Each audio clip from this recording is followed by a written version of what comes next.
Hello students, welcome to my YouTube channel Scholars and Curious, and physics is obviously for curious ones, nothing you know।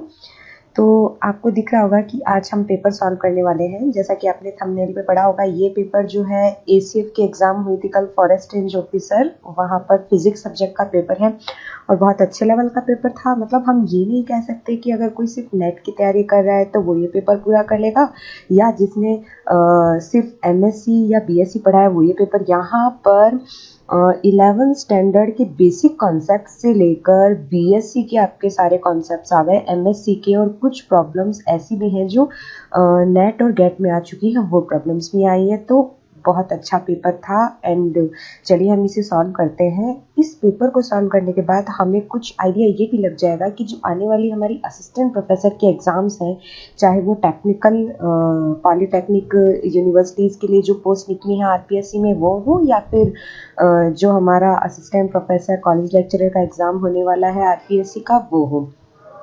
Physics में किस level का paper बनेगा वो हमें यहाँ से आइडिया लग जाएगा। और मैं क्योंकि आपको क्वेश्चन सॉल्व करने के तरीके बताऊंगी कि कैसे हम क्वेश्चन सॉल्व कर रहे हैं, तो आपको ये भी पता चलेगा कि हमें पेपर को अप्रोच कैसे करना है।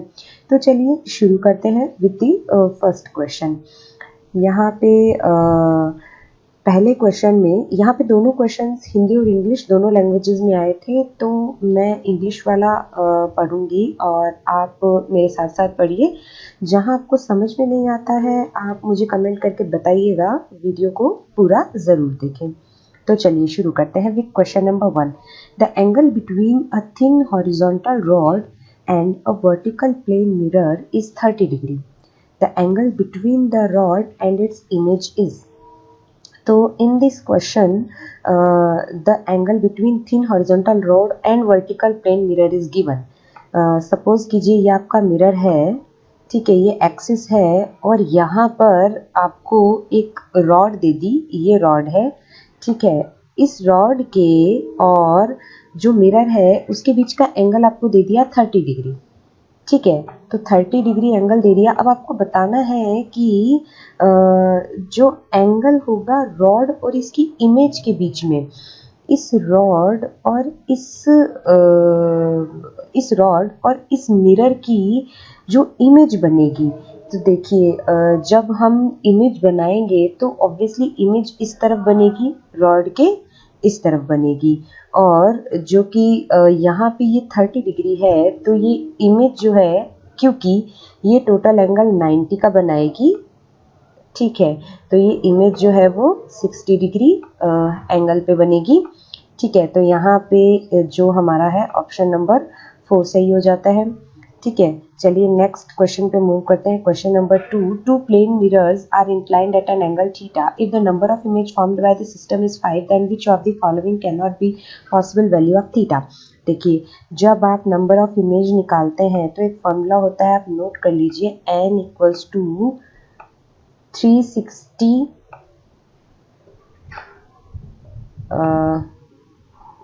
बाय थीटा, ठीक है। यहाँ पे n है नंबर ऑफ इमेजेस और थीटा है एंगल रिक्वायर्ड। तो आपको यहाँ पे नंबर ऑफ इमेजेस दे रखी है 5, n की वैल्यू कितनी दे रखी है क्वेश्चन के अकॉर्डिंग 5। तो आप देख लीजिए थीटा कितना आएगा, इसके अकॉर्डिंग 5 के अकॉर्डिंग हमारा जो थीटा आएगा वो 72 डिग्री सेंटीग्रेड आएगा। ओके, अगर यहाँ पे पूछता कि which can be the possible value of theta, तो हमारा आंसर होता 72 डिग्री।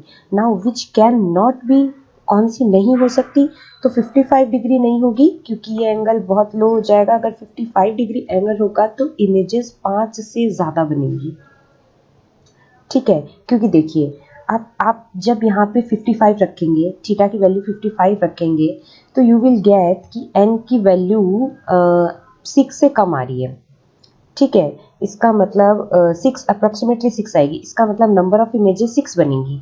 तो जब 6 नंबर ऑफ इमेजेस बनेंगी तो लेस देन 60 वैल्यू होनी चाहिए। तो इसका मतलब अपर देन 60 जितनी भी वैल्यूज हैं, यानी 65, 70 और 61, वो तीनों वैल्यूज के लिए नंबर ऑफ इमेजेस 5 ही बनेंगी, ठीक है। तो इस तरह से क्वेश्चन करना था। चलिए थर्ड क्वेश्चन की तरफ मूव करते हैं। अब देखिए ये क्वेश्चन, सेम क्वेश्चन पहले फिजिक्स गेट के एग्जाम में आ चुका है, सेम क्वेश्चन पढ़ लेते हैं। For the transistor circuit shown in figure the collector to emitter voltage is हमें निकालना है ये वाला वोल्टेज VCE और बीटा गिवन है। तो इसका जो करेक्ट आंसर हो जाएगा वो होगा 5 वोल्ट, क्योंकि जब आप इसको सॉल्व करेंगे तो आपकी जो वैल्यू आएगी वो आएगी 4.91 वोल्ट। तो हम अप्रॉक्सीमेट पूछा है, ठीक है, तो इसके लिए 5 वोल्ट कर देंगे। आप देखिए इसको सॉल्व कैसे करते हैं, मैं बताती हूँ। सबसे पहले आपको लूप लगाने होते हैं, तो आप फर्स्ट लूप लगाएंगे ये वाला, यहाँ से यहाँ तक, और आप लगा दीजिए किरचॉफ लॉ के अकॉर्डिंग इस लूप को, ठीक है। अब यहाँ से आप सर्किट, यहाँ से जो करंट जाएगा वो इसमें भी जाएगा और इसमें भी जाएगा। तो यहाँ से जो सर्किट लगेगा ये वाला करंट, तो एक लूप आपका ऐसे भी लगेगा, ये वाला लूप। तो फर्स्ट लूप में आपको एक इक्वेशन मिलेगी, सेकेंड लूप से आपको एक इक्वेशन मिलेगी, और आप दोनों इक्वेशंस को सॉल्व कर लीजिए, आपको आंसर मिल जाएगा। तो इसका होगा 5 volt, option number 3। Next question, the phase difference between input and output signal of single stage RC coupled transistor amplifier when frequency is equal to lower half power frequency. आपको phase difference बताना है अगर frequency lower of power frequency हो। तो देखिए सबसे पहले तो जब RC ट्रांजिस्टर एम्पलीफायर होता है, RC कपल ट्रांजिस्टर एम्पलीफायर, तो वो हमेशा 180 डिग्री का फेज जनरेट करता है, ठीक है, ये आपको याद रखना है। RC फेज शिफ्ट ऑसिलेटर हमेशा 180 डिग्री का फेज जनरेट करता है, ठीक है। अब जितने हम स्टेजेस इसमें जोड़ते जाते हैं उतना n से मल्टीप्लाई हम करते जाएंगे। हमें फ्रीक्वेंसी को किसके इक्वल लिखना है, लोअर हाफ पावर फ्रीक्वेंसी, निम्न अर्ध शक्ति आवृत्ति। तो जब हम उच्च अर्ध शक्ति आवृत्ति के लिए पढ़ेंगे तो ये एंगल 45 से प्लस हो जाएगा, और जब हम निम्न अर्ध शक्ति आवृत्ति के लिए करेंगे तो इस 180 में से 45 सब्ट्रैक्ट हो जाएगा, तो जो आपका आंसर आएगा वो आएगा 135 डिग्री। बेसिक कॉन्सेप्ट है, इजी क्वेश्चन है। Question number 5, we are going to, a lens of power 3.0 diopter is placed in contact with another lens of power -1.0 diopter. Diopter जो होती है वो लेंस की यूनिट होती है। The combination will behave like, तो ये कॉम्बिनेशन कैसा बिहेव करेगा, तो ये कॉम्बिनेशन जो है वो converging lens of focal length 50 centimetre के जैसा बिहेव करेगा। क्योंकि देखिए जो टोटल पावर होती है, हमें क्योंकि पावर गिवन है, तो जो टोटल पावर होती है वो एल्जेब्रिक सम होती है in the combination of lenses. तो जो आपकी P हो जाएगी वो P1 प्लस P2 होगी। तो जब आप इन दोनों को ऐड करेंगे तो आपके पास आएगा +2D +2 डायोप्टर। अब आप इसको फोकल लेंथ में चेंज कर लीजिए। हमारा जो फॉर्मूला होता है फोकल लेंथ का वो होता है F = 1/P, means 1 divided by power in dioptre. तो जब आप ऐसा करेंगे तो आपको वैल्यू मिल जाएगी 50, और वैल्यू हमेशा प्लस में मिलेगी। आपको इस क्वेश्चन के लिए प्लस में मिलेगी। तो अगर प्लस में वैल्यू मिलती है तो वो लेंस हो गया कन्वर्जिंग, अगर वैल्यू माइनस में मिलती है तो लेंस हो जाता है डाइवर्जिंग। तो इसका ऑप्शन डी राइट होगा। Question number 6, the rectangular metal tank shown in figure is filled with an unknown liquid. The observer whose eyes level with the top of the tank and just see corner is the index of refraction of liquid is। यहाँ से कोई व्यक्ति देख रहा है और वो इस पॉइंट को देख रहा है, इस ई पॉइंट को देख रहा है, तो आपको रिफ्रैक्शन इंडेक्स बताना है। तो अब आपको पता है कि किसी अननोन लिक्विड से ये फिल हुआ है, इसका मतलब आपको इस लिक्विड का रिफ्रैक्टिव इंडेक्स पता नहीं है, जो कि आपको निकालना है।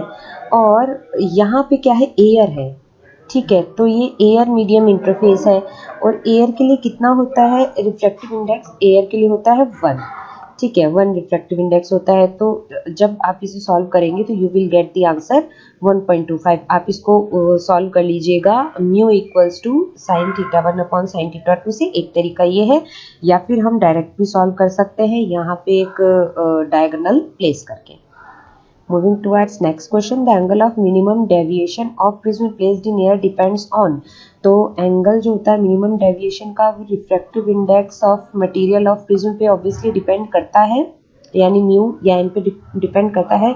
रिफ्रैक्टिंग एंगल ऑफ प्रिज्म पे डिपेंड नहीं करता है डेल्टा, और एंगल ऑफ इंसिडेंस पे डिपेंड करता है, इंटेंसिटी पे डिपेंड नहीं करता। इसका मतलब इसके अकॉर्डिंग आपका 7th क्वेश्चन का जो राइट आंसर होगा ANC 4th हो जाएगा। 8th क्वेश्चन देख लेते हैं, radius of nth half period zone for plane wave front is proportional to. Direct question पूछा था, डायरेक्ट आंसर होता है √n होगा इसका। 9th का देख लेते हैं, a parallel beam of unpolarized monochromatic light is incident on transparent dielectric plate of refractive index 1/√3। The reflected beam is completely polarized, then the angle of incidence is। देखिए बहुत आसान सा क्वेश्चन था ये, बिल्कुल डायरेक्ट हो जाएगा। हमें कौन सा फॉर्मूला लगाना है, हमें फॉर्मूला लगाना है μ = tan θ b, ठीक है। अब आप देख लीजिए 1/√3 310 में किसकी वैल्यू होती है, 60 डिग्री की वैल्यू होती है। तो कम्प्लीटली पोलराइज्ड कब होगा, जब 90 माइनस 60 डिग्री, यानी आपका आंसर क्या हो जाएगा, 30 डिग्री हो जाएगा। If a plus B is grating element, the condition for obtaining only first order spectrum, direct question है, ग्रेटिंग स्पेक्ट्रम के लिए ये कंडीशन होती है। Sun rays incident oblique on pond are completely polarized by reflection. Find elevation of sun above the horizon. इसके लिए आप कौन सा फॉर्मूला यूज करेंगे, इसके लिए आप फॉर्मूला यूज करेंगे tan theta b equals to mu, tan theta b is the Brewster angle, ठीक है, ध्रुवण कोण, equals to mu is the refractive index, अपवर्तनांक। तो यहाँ पे आपको म्यू दे रखा है 4/3 रिफ्रैक्टिव इंडेक्स ऑफ वाटर, आप वैल्यू पुट कर दीजिए और आपका यहाँ से थीटा बी की वैल्यू आ जाएगी। नाउ आपको पूछा है एलिवेशन ऑफ द सन, तो जो भी आपकी थीटा बी की वैल्यू आएगी आप याद रखिएगा कि उसको आपको 90 में से सब्ट्रैक्ट करना है। तो आपकी जो थीटा बी की वैल्यू आएगी वो 53 डिग्री आएगी। जब आप उसे 90 में से सब्ट्रैक्ट करेंगे तो आपका एलिवेशन ऑफ सन एंगल आ जाएगा, तो जो कि आएगा आपका 37 डिग्री। 12 नंबर क्वेश्चन देखते हैं। यंग्स डबल स्लिट एक्सपेरिमेंट का क्वेश्चन है, बिल्कुल डायरेक्ट क्वेश्चन है। इंटेंसिटी का एवरेज निकाल लीजिए आप, और जब आप beta equals to lambda D upon D, ये फॉर्मूला होता है the width of the fringe, और we can say yes fringe width. तो ये जो बीटा का फॉर्मूला होता है वो होता है आपका lambda capital D upon small D. तो यहाँ पे जो कैपिटल डी है वो पर्दे से दूरी होती है सोर्स की, और ये जो स्मॉल डी है ये स्लिट के बीच की दूरी होती है, ठीक है। बढ़ते हैं आगे, 13 नंबर क्वेश्चन देखते हैं। In Newton ring experiment the ratio of diameter of first 4 bright fringes, direct question है, ये जो होता है डी ऑप्शन हो जाता है इसका, 1:√3, /5, /7. Moving ahead, question number 14 is a proton, a neutron, an electron and alpha particle, all non-relativistic, have some energy, then the correct comparison of their de Broglie wavelength is। Correct comparison de Broglie wavelength का करना है, तो देखिए D lambda जो होता है वो मास के इनवर्सली प्रोपोर्शनल होता है। देखिए इसको कैसे करेंगे, लैम्डा जो होता है आपका, यहाँ पे लिखती हूँ, लैम्डा इनवर्सली प्रोपोर्शनल होता है मास के, तो हम लिख सकते हैं lambda is proportional to 1/m। अब देखिए न्यूट्रॉन, प्रोटॉन, इलेक्ट्रॉन और अल्फा पार्टिकल में सबसे कम मास किसका होता है, सबसे कम मास इलेक्ट्रॉन को होता है। इसका मतलब जिसका मास सबसे कम होगा उसकी वेवलेंथ सबसे ज्यादा होगी, तो इसका मतलब इलेक्ट्रॉन की डी ब्रॉगली वेवलेंथ सबसे ज्यादा होगी। आप चारों ऑप्शन को जब देखेंगे तो आपको पता चलेगा कि सिर्फ 4th ऑप्शन में ऐसा है जिसमें इलेक्ट्रॉन की वेवलेंथ सबसे ज्यादा है, तो 4th ऑप्शन हमारे यहाँ पे सही हो जाता है। Moving ahead, question number 15. A particle is dropped from a height h. The de Broglie wavelength of particle as a function of height. तो ये बिल्कुल डायरेक्ट हो जाएगा, function of height de Broglie wavelength के लिए जो लैम्डा होता है वो प्रोपोर्शनल होता है 1/√h के, 1/√ हाइट के, तो √h यानी h की पावर -12। यहाँ पे मैं h लिखना चाह रही हूँ, ठीक है। तो हाइट इसके अकॉर्डिंग हमारा जो ऑप्शन 2 सही हो जाएगा। 16 नंबर क्वेश्चन देख लेते हैं। In Michelson interferometer on using monochromatic light of wavelength lambda equals to 5896 angstrom, when the movable mirror is displaced to 0.02948 millimetre, the number of fringes crossing the field of view will be. Number of fringes crossing the view of field बिल्कुल direct question है, इसको आप कैसे करेंगे, lambda equals to 2x/m होता है Michelson interferometer में wavelength का एक फॉर्मूला 2x/m। n, इस फॉर्मूले को आप याद कर लीजिए। यहाँ पे n है नंबर ऑफ फ्रिंजेस और x है डिस्प्लेसमेंट, ठीक है। हमें नंबर ऑफ फ्रिंजेस पूछा है, डिस्प्लेसमेंट दे रखा है, लैम्डा दे रखी है, आप इसको निकालेंगे तो आपको ऑप्शन सी मिल जाएगा, 100 नंबर ऑफ फ्रिंजेस मिलेंगी। Moving ahead, question number 17 is on your screen. A photon of wavelength lambda is incident on a metal surface of work function phi. The minimum de Broglie wavelength of ejected electron of mass is।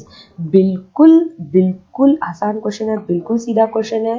ये जो lambda हो जाएगा de Broglie wavelength वो हो जाएगी h/√2m, क्योंकि h/√2me होता है, और आइंस्टीन ने जो रिलेटिविस्टिक करेक्शन किया था उसके अकॉर्डिंग उसने hc/λ-5 लिखा था, तो जो ऑप्शन ए है वो हमारा सही होता है यहाँ पे। Question number 18 is the wave function of a particle at given time is ψx equals to √2/L sin πx/L फॉर 0 x L।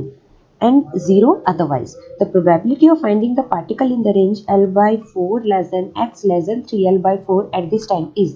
ये क्वेश्चन सेम क्वेश्चन पहले गेट के एग्जाम में पूछा गया है, गेट फिजिक्स में, और अच्छा क्वेश्चन है बट इजी क्वेश्चन है। मैं बता देती हूँ आपको प्रोबेबिलिटी कैसे निकालते हैं। अगर वेव फंक्शन गिवन हो तो जो भी आपको लिमिट गिवन है जिसमें आपको प्रोबेबिलिटी निकालनी है, आप उसके अकॉर्डिंग सिंपली, जैसे आपको यहाँ पे गिवन है L/4 3L/4, तो आप L/4 से लेकर 3L/4 तक के लिए इंटीग्रल करेंगे। किसका इंटीग्रल करेंगे आप? शाई स्टार शाई का। इसका मतलब आप करेंगे मोड ऑफ शाई स्क्वायर, ठीक है, मोड ऑफ शाई स्क्वायर का इंटीग्रल कर देंगे dx के रेस्पेक्ट में, तो जो है आपको वैल्यू मिलेगी ऑप्शन नंबर 4। आप इसका इंटीग्रेशन करके देखिए, क्योंकि बिल्कुल सिंपल सी मैथमेटिक्स लगानी है, आपको सिर्फ इंटीग्रेशन ही तो करना है। तो ये क्वेश्चन बिल्कुल आसान था। Question number 19 is a particle of mass m is confined to a finite square well of length L. The particle is found to be in a bound state with energy pi square h cut square 8 ml square about the bottom of the well. If r equals to under root 2 mv over h cut square for the particle, then value of product k L by 2 is. यहाँ पे ध्यान देने वाली बात है कि इसकी value पूछी है, द वैल्यू ऑफ प्रोडक्ट के L by 2, यानी कि आपको K की वैल्यू बतानी है। देखिए इसका जो आपका करेक्ट आंसर होगा इस ऑप्शन का वो तो पाई बाई 4 होगा, नो डाउट। पर इसको कैसे करेंगे? हमारा जो बाउंड स्टेट के लिए ग्राउंड स्टेट एनर्जी होती है, अगर पार्टिकल स्क्वायर वेल पोटेंशियल में हो तो वह एनर्जी होती है पाई square H cut square over 2 ml square. But आप यहाँ नोटिस कर सकते हैं कि 8 है, इसका मतलब जो हमारी n की वैल्यू है प्रोबेबली वो n/2 है, ठीक है। तो n डैश की वैल्यू n/2 है, तो जब आप इसके अकॉर्डिंग पोटेंशियल लिखेंगे तो आपको KL/2 की वैल्यू मिलेगी। Okay friends and dear students, अगर आपको इनमें से कोई भी क्वेश्चन नहीं करना है, ये वीडियो देखने के बाद आपको समझना है कि कैसे मैंने बताया कैसे करना है, तो आप मुझे कमेंट कीजिए कमेंट बॉक्स में, मैं आपको रिटन सोल्यूशन दूंगी, ठीक है। मैं आपको PDF भी प्रोवाइड करवाऊंगी अगर आप बोलेंगे तो। कोई क्वेश्चन समझ में नहीं आता है तो moving ahead, question number 20 is, ये बिल्कुल डायरेक्ट फार्मूला है, हमें अनसर्टेनिटी प्रिंसिपल बताना था कि इनमें से कौन सा सही नहीं है। तो एनर्जी और टाइम के लिए जो रिलेशन होता है अनसर्टेनिटी प्रिंसिपल में वो यही होता है, ऑप्शन ए सही है, ऑप्शन बी सही है, ऑप्शन सी भी सही है, ऑप्शन डी सही नहीं है। इसका मतलब हमारा जो इस क्वेश्चन का आंसर है वो क्या है? ऑप्शन डी है, delta S delta P Y greater than equal to H cut by 2। 21 number question is saying a particle of mass 10 to the power minus 6 gram is moving with the velocity of 5 centimeter per second. If the velocity of particle is uncertain up to 0.01% and minimum uncertainty in its position will be, तो इसके लिए option number 4 सही हो जाएगा। मैं बताती हूँ आपको इसे कैसे करना है। आपको पता है कि डेल्टा एक्स मीन्स पोजीशन और मोमेंटम में अनसर्टेनिटी कितनी होती है, ये अनसर्टेनिटी प्रिंसिपल आपने पढ़ा होता है। तो delta x delta P x जो होता है उसको आप एक बार की ऐसे लिख लीजिए, equal to H cut by 2, और p को हम क्या लिख सकते हैं? Mass into velocity. तो हम डेल्टा पी एक्स को क्या लिख सकते हैं? m delta v। तो यहाँ से आपके पास डेल्टा v की वैल्यू दे रखी है क्वेश्चन में, देखिए यहाँ पे, और आप डेल्टा एक्स की वैल्यू इजीली निकाल लेंगे। Question number 22 is, for a quantum particle confined inside a cubic box of psi L, the ground state energy is given by E0. The energy of the first excited state is. तो हमें दे रखा है cubic box के लिए solve करना है। तो cubic box की तो जो ग्राउंड स्टेट एनर्जी होती है ना दोस्तों, वो होती है E0 equals to 3 pi square, cubic के लिए बता रही हूँ मैं ये आपको, 3 pi square H cut square upon 2m a square, ठीक है, ये होती है। तो इसके अकॉर्डिंग आपको पता चल रहा है कि ग्राउंड स्टेट एनर्जी E0 की वैल्यू दे रखी है। अब आपको बतानी है फर्स्ट एक्साइटेड स्टेट की एनर्जी। तो फर्स्ट एक्साइटेड स्टेट क्या हो जाएगी? 112 या 211 या 121। तो जो आपकी फर्स्ट एक्साइटेड स्टेट की एनर्जी होगी E1 वो होगी 6 पाई स्क्वायर एच कट स्क्वायर, ठीक है, 6, और बाकी ये वैल्यू सेम रहेगी। तो ये इसका दुगना है, इसका मतलब 2E0, जो ऑप्शन सी है वो हमारा सही हो जाएगा। क्वेश्चन नंबर 23 भी क्वांटम मैकेनिक्स का क्वेश्चन है, और मैं आपको बता दूं ये BSc की बुक से डायरेक्ट क्वेश्चन पूछे गए हैं दोनों, ऊपर वाला भी जो अभी मैंने आपको बताया ग्रेजुएशन की क्वांटम की बुक में है, और नीचे वाला भी 23rd नंबर क्वेश्चन भी। तो 23rd नंबर क्वेश्चन क्या बोल रहा है? Electron of energy coming from left. यहाँ से आपको एक इलेक्ट्रॉन आ रहा है लेफ्ट साइड से जिसकी एनर्जी लेस देन V0 है, impinge upon a potential barrier of width A। इस पोटेंशियल बैरियर की विड्थ कितनी है, width 2A, and height V0, height दे रखी है V0, at x equals to 0 with V0 greater than E if beta की value दे रखी है। The wave function of electron is a linear combination. आपको वेव फंक्शन बताना है, तो ये पोटेंशियल बैरियर का केस है। पोटेंशियल बैरियर ग्रेजुएशन की बुक से सीधा क्वेश्चन है, और पोटेंशियल बैरियर के लिए जो वेव फंक्शन लिखा जाता है for E less than V0 वो ऑप्शन नंबर ए है। तो जो आपका करेक्ट आंसर होगा वो ऑप्शन नंबर ए होगा। क्वेश्चन नंबर 24 देखते हैं। इजी क्वेश्चन है बिल्कुल direct. The momentum operator in one dimension, इसका ऑप्शन 4 हो जाएगा, क्योंकि जो मोमेंटम ऑपरेटर होता है वो minus eta H cut D over D x होता है, minus eta H cut D over D x होता है। तो जब आप आयटा को नीचे ले जाएंगे तो ये माइनस का साइन हट जाएगा, तो H cut upon eta D over D x, इसका मतलब ऑप्शन नंबर 4 सही हो जाएगा। Question number 25 is same, an eigenfunction of operator d2 over dx square is psi equals to e raised to the power 2x, the corresponding eigenvalue is। और देखिए question यहाँ पे मैंने सॉल्व किया है, तो इस तरह से आपकी आइगन वैल्यू आ जाएगी option B 4। Question number 26 is, in nucleus address splits into two nuclei having radii in the ratio 1:2, their speeds will be in the ratio। तो ये speeds जो होगी 8:1 की रेशियो में होगी, क्योंकि एक फॉर्मूला पढ़ा होता है, आर जो होती है रेडियस जो होती है वो प्रोपोर्शनल होती है ए की पावर 1/3 की, जहाँ पे ए होता है न्यूक्लियर का मास या एटॉमिक मास। ठीक है, तो आप यहाँ से अब देखिए, क्योंकि हमको मास पता है तो हम उनकी स्पीड्स का रेशियो बता सकते हैं। ठीक है, तो यहाँ से 8:1 आ जाएगा। Question number 27 is, two protons are kept at a separation of 10 nanometer, let Fn and Fe be the nuclear force and electromagnetic force between them। Then आपको बताना है कि कौन सा फोर्स छोटा है कौन सा फोर्स, तो 10 नैनोमीटर का सेपरेशन है, इसका मतलब 1 एंगस्ट्रम का सेपरेशन है। और आप अगर इस क्वेश्चन को ध्यान से पढ़ेंगे तो आपको पता चल जाएगा कि 1 एंगस्ट्रम का जो सेपरेशन होता है वो किस में पाया जाता है, ओनली न्यूक्लियर में। ठीक है, तो न्यूक्लियस के अंदर जितने भी पार्टिकल्स होते हैं उनमें न्यूक्लियस फोर्स ज्यादा लगता है, सबसे स्ट्रॉन्ग फोर्स होता है न्यूक्लियस फोर्स ना, जो न्यूक्लियंस के बीच लगता है न्यूक्लियस में। ठीक है, क्योंकि 1 एंगस्ट्रम एटॉमिक रेंज है, हमको क्वेश्चन में दे रखी है, तो इसका मतलब न्यूक्लियर फोर्स सबसे ज्यादा होगा, इसका मतलब इलेक्ट्रोस्टैटिक फोर्स से न्यूक्लियर फोर्स कहीं ज्यादा होगा इस रेंज के लिए। तो 27 का ए ऑप्शन सही हो जाएगा। 28 देखते हैं। Coulomb energy term contributing in binding energy of nucleus depends on mass number A as, बिल्कुल डायरेक्ट क्वेश्चन था, सेमी एम्पिरिकल मास फॉर्मूला अगर आपको याद है अच्छे से तो आप बता देंगे कि जो कुलाम एनर्जी होती है वो e⁻⁻⁻³ के प्रोपोर्शनल होती है। Question number 29 is, which of the following is an accurate statement concerning the one-dimensional quantum simple harmonic oscillator? One-dimensional quantum simple harmonic oscillator। तो देखिए, one dimensional quantum simple harmonic oscillator के लिए wave functions हमेशा sinusoidal हो, ये कोई जरूरी नहीं है, तो ये ऑप्शन हमारा डिस्कार्ड हो जाएगा। सेकंड ऑप्शन क्या है, the number of nodes of wave function increases with increasing energy. Yes, number of nodes increase होते हैं जैसे जैसे हम एनर्जी बढ़ाते हैं।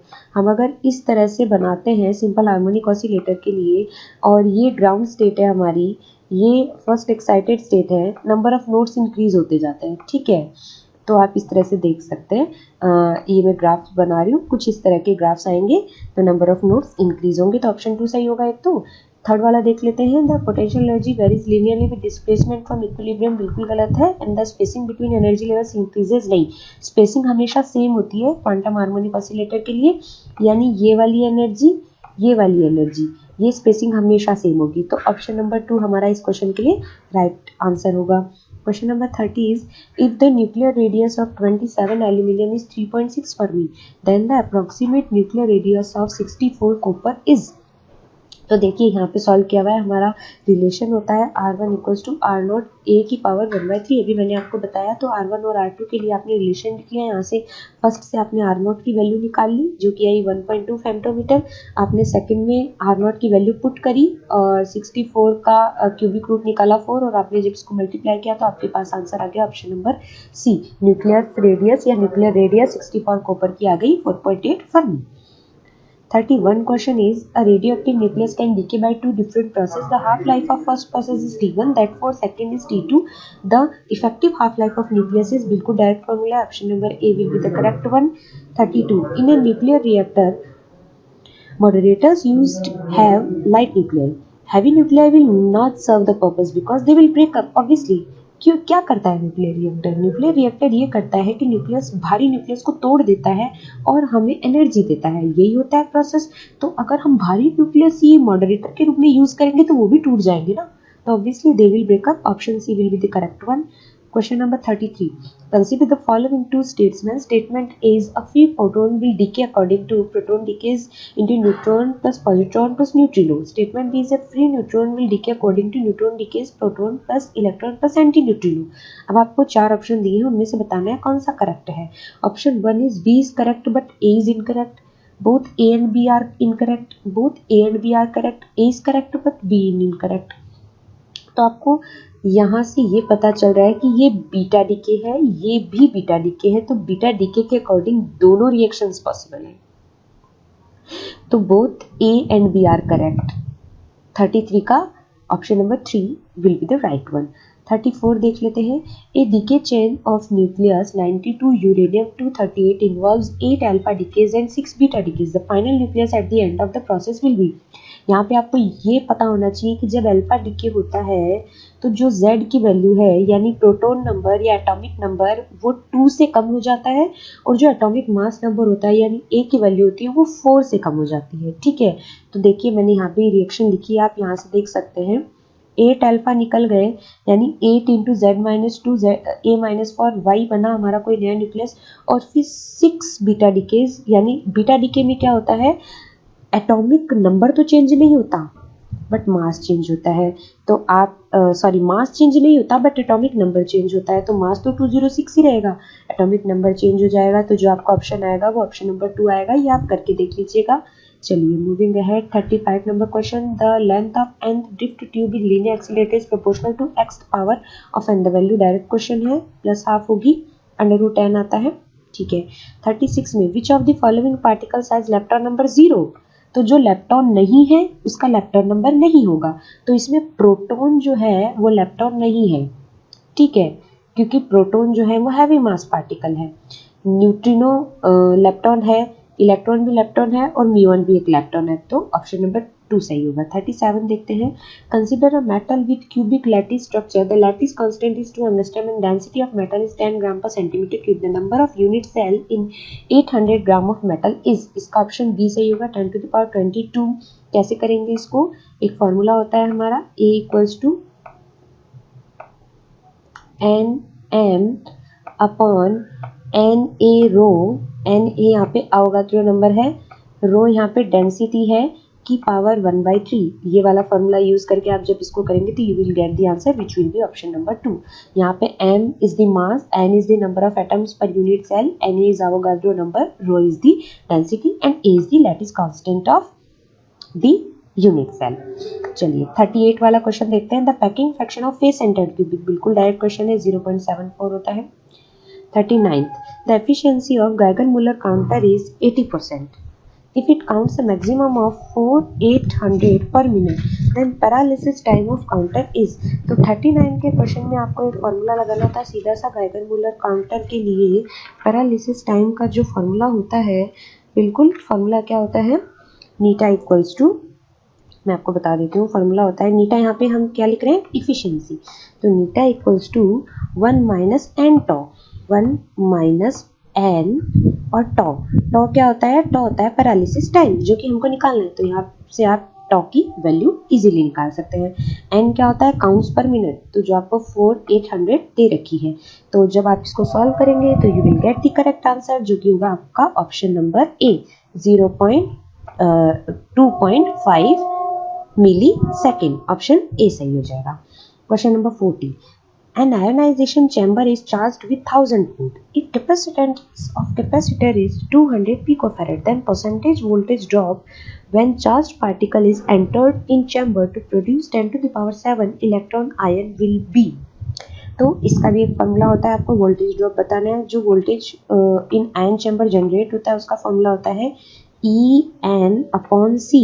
E is the charge on electron 1.6 into 10 to the power minus 19, N is number of electrons या number of ions and C is the capacitance। सारी values आपको गिवन है। जब आप V निकालेंगे तो आप इसके रेस्पेक्ट में 1000 वोल्ट के रेस्पेक्ट में उसका परसेंटेज निकाल लेंगे, जो कि आएगा आपका 8 × 10⁻⁻6%, यानी कि इस क्वेश्चन के लिए आपका ऑप्शन नंबर 3 करेक्ट हो जाएगा। Moving ahead, question number 41. According to Debye model of specific heat of solid, frequency of normal modes. तो नॉर्मल मोड्स की जो फ्रीक्वेंसी होती है डिबाई मॉडल में वो 0 से लेकर फाइनाइट मैक्सिमम वैल्यूज तक ले सकती है अपनी वैल्यूज, तो ऑप्शन नंबर 4 सही होगा। 42 नंबर क्वेश्चन देख लेते हैं, बिल्कुल डायरेक्ट क्वेश्चन है ये भी। The dependence of lattice thermal conductivity on phonon mean free path in the crystal is given by, तो ऑप्शन नंबर 1 सही होगा 42 के लिए। k is proportional to 1/λ। ठीक है, ये भी ग्रेजुएशन में सॉलिड स्टेट में हमने पढ़ा होता है फोनोन्स के बारे में। क्वेश्चन नंबर 43 देखते हैं। For a one dimensional monatomic lattice of lattice constant a for the first Brillouin zone, तो फर्स्ट ब्रिलविंग जोन की आपको लिमिट बतानी है। फर्स्ट ब्रिलविंग जोन की जो लिमिट होती है फ्रेंड्स वो -π/a less than equal to k less than equal to π/a होती है, यानी -π/a से +π/a तक जो जोन हमें मिलता है वो फर्स्ट ब्रिलविंग जोन होता है। और फिर जब हम उसको एक्सटेंड करते हैं सेकंड ब्रिलविंग जोन के लिए तो हमें -π/2a से +π/2a मिलता है एंड सो ऑन, ऐसा कुछ वैल्यूज चलती जाती है। तो इस क्वेश्चन के लिए आपका ऑप्शन नंबर डी करेक्ट होगा। क्वेश्चन नंबर 44 देखते हैं। A plane in a cubic lattice makes intercept of a/2 and 2a/3 with 3 crystallographic axes respectively. The Miller indices for this plane. तो मिलर इंडिसेस निकालने हैं आपको। मिलर इंडिसेस का एक question हर बार RPSC की हर एग्जाम में आता है, जो चाहे वो स्कूल लेक्चरर हो, चाहे वो कॉलेज लेक्चर हो, चाहे एसीएफ टाइप की फर्स्ट ग्रेड लेवल की एग्जाम्स हो। तो मिलर इंडिसेस कैसे निकालते हैं आई होप आप सबको पता होगा। इस क्वेश्चन के लिए तो ऑप्शन ए सही हो जाएगा, बट मैं बता भी देती हूँ कि कैसे निकालते हैं। जो आपको इंटरसेप्ट गिवन है उनका आप एक बार रेशियो कर लीजिए। आपको गिवन है a/2, यानी मैं इसको लिख लेती हूँ 1:1/2, और गिवन है 2a/3 यानी रेशियो 2/3। अब आपको क्या करना है, एलसीएम लेना है। ठीक है, तो आप इन तीनों के लिए एलसीएम लेंगे तो आपके पास आएगा 6। एलसीएम को आप इस तरह से रेशियोज में बना लीजिए, इसका हो जाएगा 6:3:4। ठीक है, तो ये जो आपका आया रेशियो 6:3:4 ये आपके मिलर इंडिसेस हैं। ठीक है, चलिए next question 45 number. The Einstein temperature of solid is represented by, Einstein temperature of solid theta E. Einstein temperature को हम थीटा ई से रिप्रेजेंट करते हैं, और थीटा ई का जो फॉर्मूला होता है ना फ्रेंड्स वो होता है h⁻⁴k। ठीक है, h⁻⁴k। तो इसके अकॉर्डिंग आपका जो ऑप्शन है वो ऑप्शन नंबर 4 सही है। Moving ahead, question number 46। Unit of hall coefficient. Hall coefficient की आपको यूनिट बतानी है, तो डायरेक्ट क्वेश्चन है। हॉल कोफिशिएंट की यूनिट होती है volt meter cube ampere inverse weber inverse. 47 question is saying thermal conductivity of copper at 27 degree is 223 watt per meter per Kelvin. If the Lorentz number of copper is 2.23 into 10⁻⁻8 watt ohm K-2, then resistivity of copper at this temperature is. आपको इस temperature पर copper की resistivity बतानी है। तो जब आप इसको सॉल्व करेंगे तो आप एक बार इसको सॉल्व कर लेंगे, मैं बताती हूँ फॉर्मूला कौन सा लगाएंगे। जो लॉरेंज नंबर होता है L, उसका फॉर्मूला होता है K/σT। यहाँ पे K है थर्मल कंडक्टिविटी, सिग्मा है इलेक्ट्रिकल कंडक्टिविटी, T है टेम्परेचर। आपको K की, T की और L की वैल्यू दे रखी है, और आपको पूछा है थर्मल रेजिस्टिविटी पूछा है, यानी रेजिस्टिविटी तो जो होती है रॉ, उसको हम लिखते हैं ρ = 1/σ, यानी जो कंडक्टिविटी होती है इलेक्ट्रिकल कंडक्टिविटी उसका इन्वर्स ही इलेक्ट्रिकल रेजिस्टिविटी होती है। तो इसका मतलब आपको 1/σ की वैल्यू निकालनी है। आप सारी वैल्यूज पुट करके देख लीजिए, ऑप्शन नंबर ए आना चाहिए, तो ऑप्शन नंबर ए करेक्ट हो जाएगा। Question number 48. For a metal, the graph showing correct variation of Ne, density of states for electrons and energy of electron is. तो आपको इलेक्ट्रॉन के लिए पूछा है, यानी 3D की बात कर रहा है। यहाँ पे P की वैल्यू, D की वैल्यू 3 और S की वैल्यू 2 होगी, और जो आपका ग्राफ होगा वो इस तरह का होगा। क्यों? क्योंकि जो नंबर डेंसिटी है वो एनर्जी के साथ कैसे वेरी करती है मैं आपको बता देती हूँ। Number density is proportional to e⁻². ठीक है, तो इस तरह से आपका ऑप्शन नंबर 4 सही हो जाएगा। क्वेश्चन नंबर 49 देख लेते हैं। इन अ crystalline solid E K relation for an electron is given by. E K relation आपको दे रखा है the effective mass of electron. तो इफेक्टिव मास निकालने का फॉर्मूला होता है m स्टार इक्वल्स टू, मैं आपको फॉर्मूला बता देती हूँ, आप इसको सॉल्व करेंगे तो आपको आंसर मिल जाएगा। फॉर्मूला होता है m star equals to h cut square upon d2e, यानी कि जो आपको e दे रखा है उसका 2 बार आपको डिफरेंशिएशन करना है, किसके रेस्पेक्ट में, k के रेस्पेक्ट में। तो d2e अपॉन डी के स्क्वायर, आप इस फॉर्मूला को फॉलो कीजिए, आपको आंसर मिलेगा ऑप्शन नंबर 4। क्वेश्चन नंबर 50 को देख लेते हैं। The Hall coefficient of sample is this one, the electron number density in it is, इसका ऑप्शन नंबर 4 सही है। फॉर्मूला कौन सा लगाना है, R H equals to, Hall coefficient का एक फॉर्मूला होता है R H equals to 1 upon N E. तो यहाँ पे आर एच जो है वो हॉल कोफिशिएंट है, एन जो है वो नंबर ऑफ इलेक्ट्रॉन्स है और ई जो है वो चार्ज और इलेक्ट्रॉन है।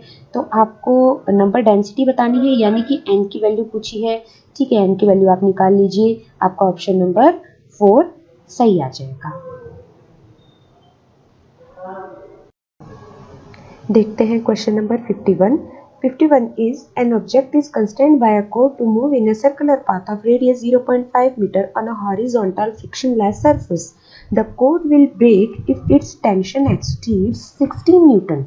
The maximum kinetic energy that the object can have is, आपको दे रखा है कि ये एक सर्कुलर पाथ में कॉर्ड मूव कर रही है 0.5 मीटर के पाथ में। ओके, अगर इसका टेंशन हम 60 न्यूटन से ज़्यादा कर देंगे तो वो कॉर्ड है वो ब्रेक डाउन हो जाएगी, डोरी टूट जाएगी। आपको बतानी है मैक्सिमम काइनेटिक एनर्जी। तो देखिए, जो टेंशन होता है टी मैक्सिमम, उसका फॉर्मूला होता है टी मैक्स का फॉर्मूला मैं लिख देती हूँ, जो कि होता है M V square upon R. ये बिल्कुल 11th के कॉन्सेप्ट है। अगर आपने 11th बहुत अच्छे से पढ़ी है या आप अगर असिस्टेंट प्रोफेसर की तैयारी करें, कॉलेज लेक्चर की तैयारी करें, तो ऑब्वियसली ये चीज़ें तो हमें आती ही हैं। तो M V square upon R से यहाँ पे आपको टी की वैल्यू दे रखी है, आर की वैल्यू दे रखी है, तो आपके पास वैल्यू आ जाएगी एम वी स्क्वायर की। आपको पूछा है काइनेटिक एनर्जी, ठीक है, काइनेटिक एनर्जी क्या होती है हमारी, हाफ एम वी स्क्वायर। तो आप उसको जो भी आपकी वैल्यू आएगी एम वी स्क्वायर को, उसको आप 1/2 से डिवाइड कर देंगे, तो आपकी वैल्यू आ जाएगी 4 जूल। तो इस क्वेश्चन का जो करेक्ट आंसर होगा वो होगा 4 जूल। ठीक है, बिल्कुल इजी क्वेश्चन था, 11th स्टैंडर्ड का क्वेश्चन है। नेक्स्ट क्वेश्चन भी 11th की बुक से है। 2 blocks of masses 6 kg and 4 kg are connected with spring balance, figure में दे रखी है। 2 forces 20 newton and 10 newton are applied on the blocks as shown in figure, the reading of spring balance। तो आपको spring balance पे reading बतानी है। तो देखिए, यहाँ पे आपको दे रखा है 20 न्यूटन का फोर्स लग रहा है, यहाँ पे दे रखा है 10 न्यूटन का फोर्स लग रहा है, 6 kg मास इधर है, 4 kg मास इधर है, यहाँ पे स्प्रिंग बैलेंस है, उस पर रीडिंग कितनी होगी। तो आप लेफ्ट से स्टार्ट हो जाइए। 20 न्यूटन का फोर्स, इसे बैलेंस कौन करेगा, इसे बैलेंस करेगा टेंशनल फोर्स, ठीक है, क्योंकि ये खींचेगा स्प्रिंग को। तो 20 माइनस टी क्या होता है, फोर्स, टोटल फोर्स होता है F equals to M A. M क्या है, 6 है, ए कितना है, ए ले लेते हैं, तो एक इक्वेशन ये आ गई। इसी तरह आप राइट के लिए सॉल्व कर लीजिए। राइट के लिए क्या हो जाएगा, टेंशन खींचेगा इसको इस तरफ, कितना फोर्स लग रहा है, 10 न्यूटन का फोर्स लग रहा है। F बराबर एम ए, एम कितना है 4 है, ए कितना है ए है, तो m इक्वल्स टू 4 है। तो ये दो इक्वेशंस बन गई। आप इस आपस में सब्ट्रैक्ट कर लीजिए दो इक्वेशंस को, तो आप सॉल्व करना जानते हैं, तो बस आपको करेक्ट आंसर मिल जाएगा, जो कि होगा ऑप्शन सी 14 न्यूटन इस क्वेश्चन के लिए। Moving ahead, question number 53 is coming. 53 क्या बोल रहा है, a cylinder rolls up an inclined plane, reaches the height h and then rolls down. The complete motion is without slipping.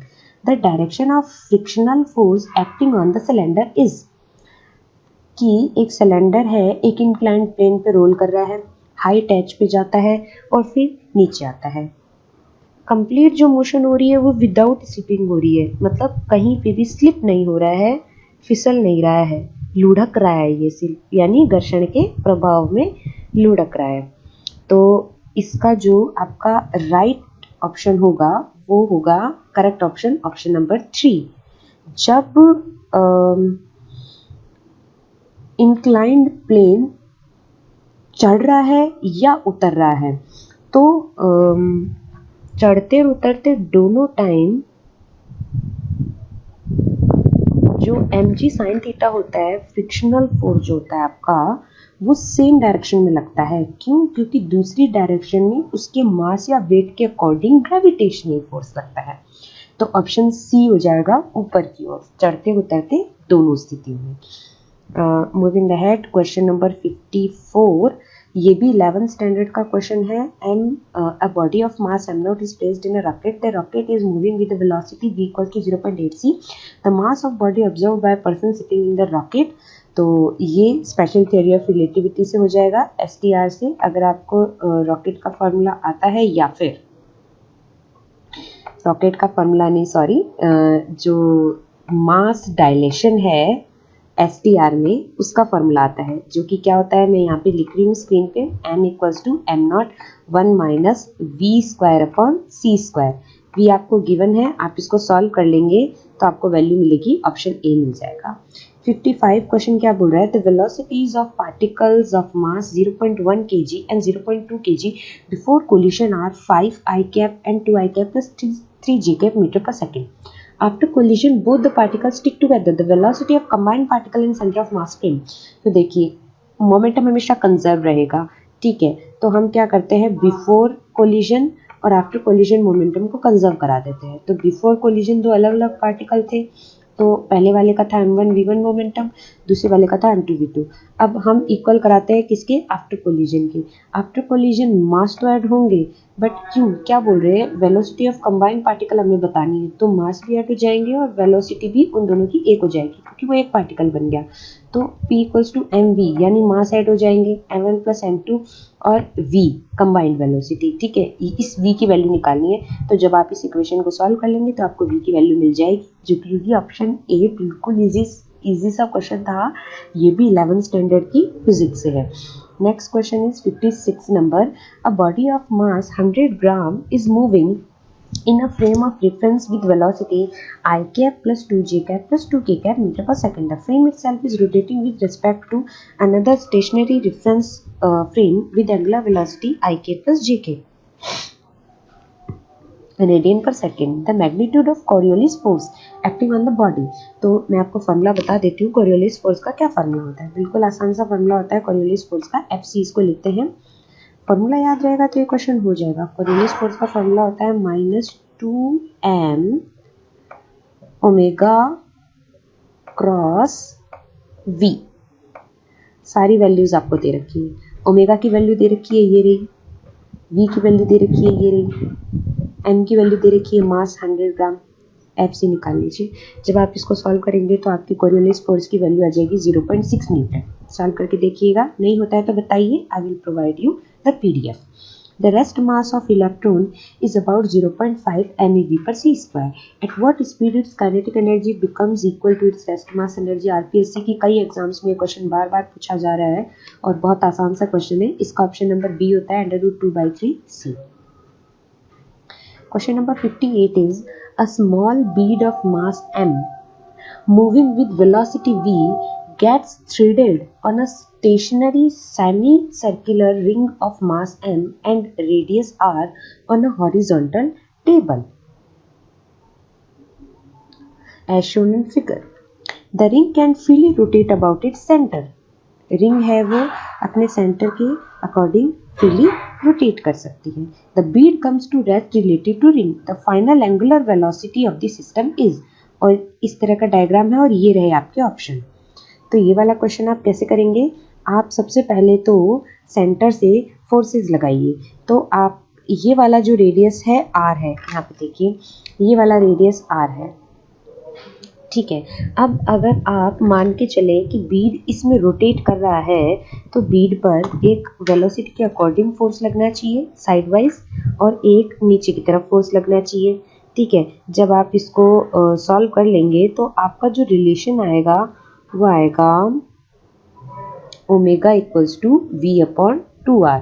तो जो correct answer है वो आपका ऑप्शन नंबर सी हो जाएगा, ठीक है। 59 वाला क्वेश्चन पढ़ लेते हैं, चलिए। The mass per unit length of a thin rod varies as lambda equals to 3x kg per meter, where x is distance from the end located at x equals to 0. The moment of inertia of road about an axis perpendicular to the length of road and passing through the end of road is.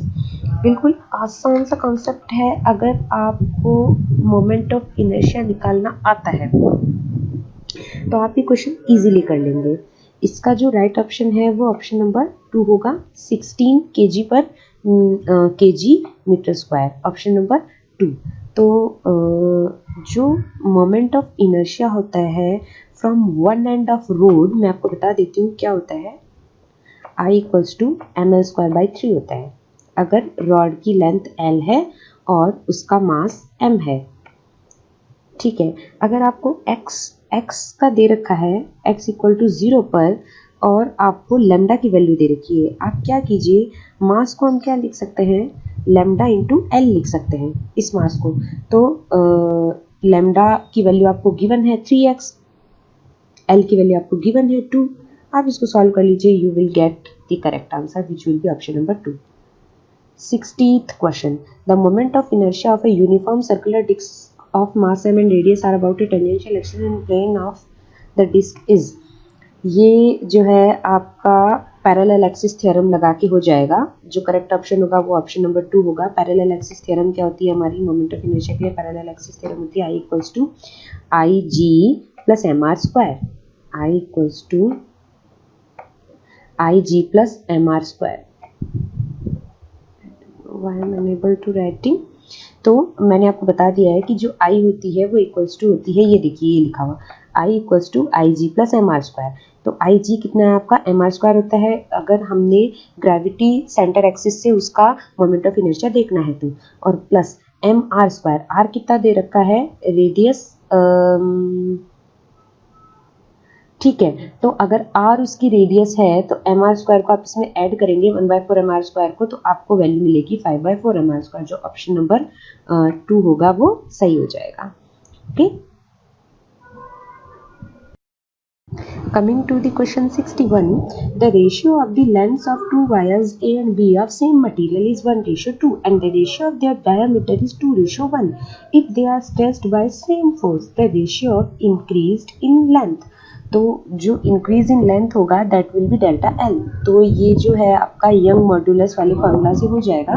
आपको delta L बताना है, option A will be correct. मैं बता देती हूँ formula कौन सा लगाना है, y इक्वल्स टू आपको लगाना है एम जी एल अपॉन ए डेल्टा एल। यहाँ पे ए है एरिया और आपको डेल्टा एल निकालना है। ठीक है, तो रेशियो ही बताना है, तो फिर बाकी सब वैल्यूज का हमें कोई मतलब नहीं है, आप रेशियो इजीली निकाल सकते हैं।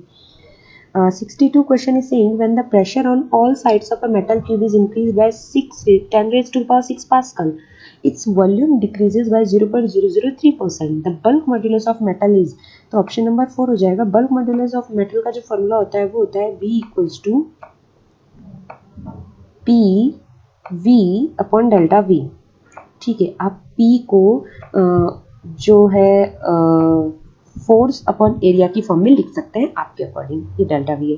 तो आपको बी निकालना है तो आप इजीली निकाल सकते हैं। 63 number question is saying an object of mass m with known zero angular momentum L is moving under the influence of a much larger mass, ignore drag. Which of the following statement is not correct? अब बताना इनमें से कौन सा statement correct नहीं है। ठीक है, तो जो भी स्टेटमेंट करेक्ट नहीं है इस क्वेश्चन के अकॉर्डिंग वो होगा option number 4। The motion of object always occurs in a 2 dimensional plane, तो हमेशा 2 डायमेंशनल प्लेन में ही अकर करे ये जरूरी नहीं है।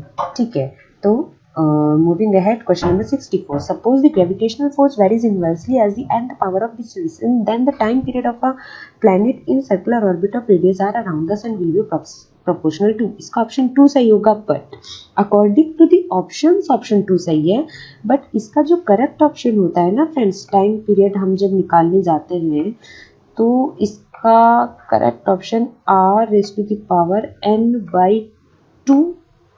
+ 1 होता है।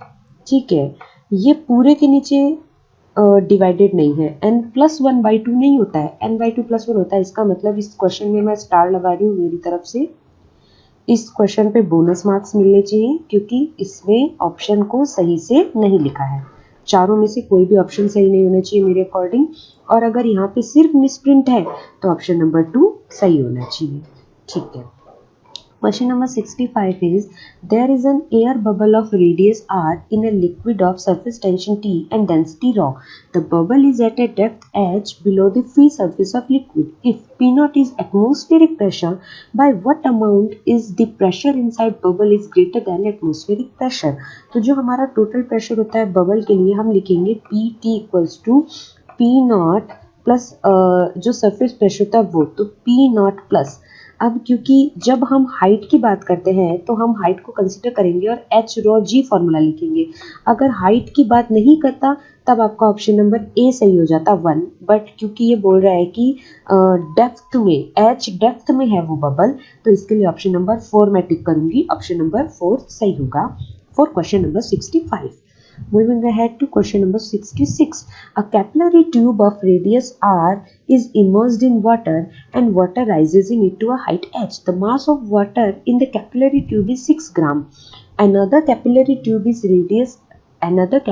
tube of radius 2r is immersed in water. The mass of water that will rise in the tube will be.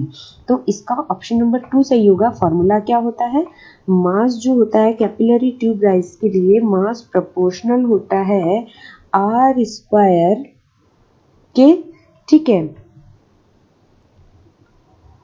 Mass proportional होता है आर स्क्वायर एच के, या तो यहाँ से आपको जो करेक्ट आंसर मिलेगा वो ऑप्शन नंबर 2 मिलेगा 12 ग्राम।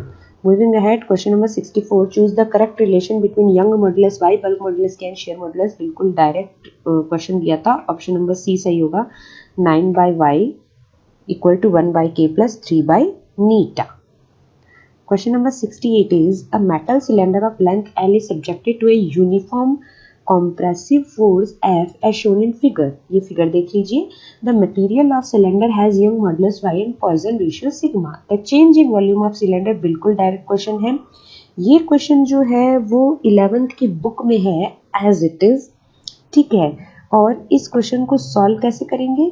देखिए, हमने एक फॉर्मूला पढ़ा होता है यंग मॉड्यूलस, बल्क मॉड्यूलस और जो शेयर मॉड्यूलस होता है उसके बीच में एक रिलेशन पढ़ा होता है। मैं आपको रिलेशन बता देती हूँ। जो रिलेशन होता है, I think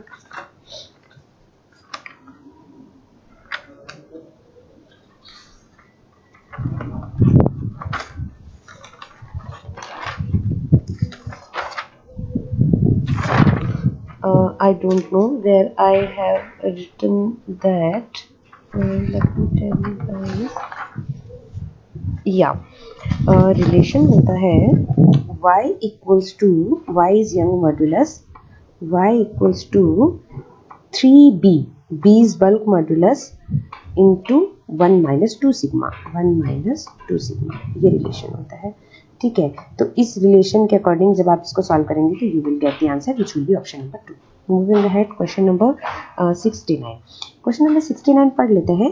consider the flow of water in a capillary tube of diameter 0.1 centimetre with the speed of 300 centimetre per second in following 2 cases. 2 cases और दे दिए आपको। वो 2 केसेस क्या है? Water is at temperature of 5 degree with viscosity 0.030 in CGS unit. Water is at temperature of 30 degree with viscosity 0.006 in CGS unit.